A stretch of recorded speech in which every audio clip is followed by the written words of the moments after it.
Here inside our San Francisco studios, Mike Yam and Yogi Roth with you. We talk all things Pac-12 Conference, specifically football. You can catch our show every Tuesday night, 6 p.m. Pacific time, inside Pac-12 Football on Pac-12 Network. All right, explain this to me because I think I might have a good handle on the South Division, but right now there's a matchup that I think could help define how we look at one team specifically. It's on Pac-12 Network, 3 p.m. Pacific time.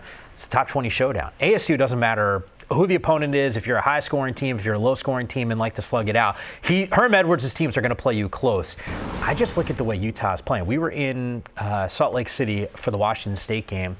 They're really good. Yeah. They are extremely dominant. I think there's an argument they might be the best team in the conference right now.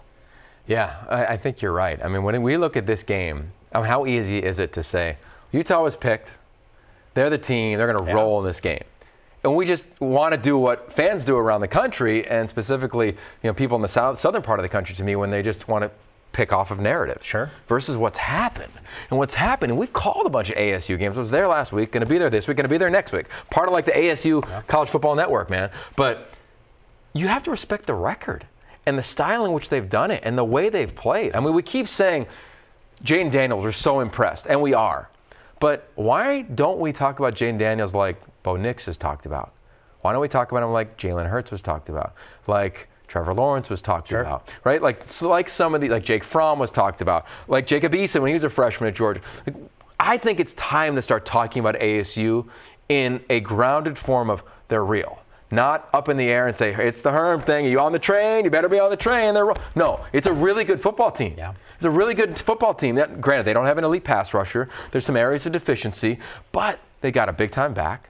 They got a big-time receiving core, let alone an all-conference guy right now, Brandon Ayuk. Their offensive line, they slowed down Michigan State on the road in the first start for Ladarius Henderson, their true left tackle. Yep. What's to say he can't slow down Bradley and I? I'm not saying he's gonna, but I'm saying to think that that's impossible is irresponsible as an analyst or a voice in college football, or what the truth would tell you. So I do think this is a better game than what you think of when you see it on the schedule early on, or even now when you look at their records. Boy, that must be what people are saying outside this conference, because I see this game, and I'm with you. We've been talking about Jaden Daniels all season long. It does worry me, though, from a conversation standpoint. You're telling me about all the things Jaden Daniels can do and why he's not being compared to some other young quarterbacks. You've been making the case for Tyler Huntley being compared with some of the best quarterbacks in the entire country, regardless of being a young quarterback. Obviously, he's an upperclassman. To me, there's a real test for Danny Gonzalez trying to cook something up schematically on the defensive side for ASU against Utah's offense. Well, I think as passionate as I just got for Arizona State, I can get equally as passionate for the University of Utah. And you just look at the numbers, right? Tyler Huntley, he's completing 76% of his passes. There's one quarterback in the country who's a Heisman guy, Joe Burrow, who's at 79%, higher than him. Okay. He's the only one out of that group that hasn't thrown a pick. Right? You look at what he's done, and even in terms of where he's throwing the football, he's not just checking it down. This isn't a bunch of bubble screens. I mean, he's playing quarterback. Yeah. He's not playing catch. There's a huge difference between the two.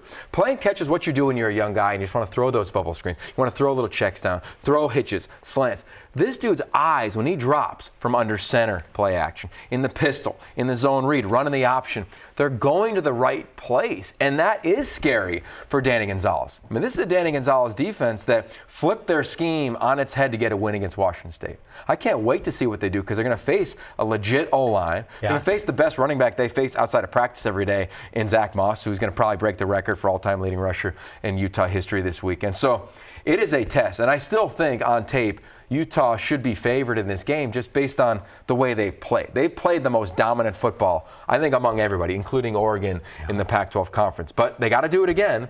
And what did Herm do? We saw it last year against UW, who won the Pac-12 title on the road. Slow it down, grind it out, and give yourself a chance late. That's what I'm saying. So I think Utah is an elite team, but it doesn't matter when you play the game.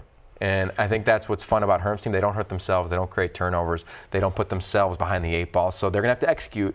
Can they do it? We'll find out. It's a game that you can watch on Pac-12 Network, complete coverage all Saturday long. Not to mention you and I, we just talk about this all week long. You can catch us on Inside Pac-12 Football, Pac-12 Network every single Tuesday night. And then, of course, on our social channels, pushing out a ton of content, including the one at Yogi Roth, at Mike_Yam. That's the IG and the Twitter. It's always nice when you can combine it. It is two. nice. Yeah, just you're a great follower. Multiple handles there. It's just one you got to worry about for each of us. We will see you next Tuesday on Inside Pac-12 Football.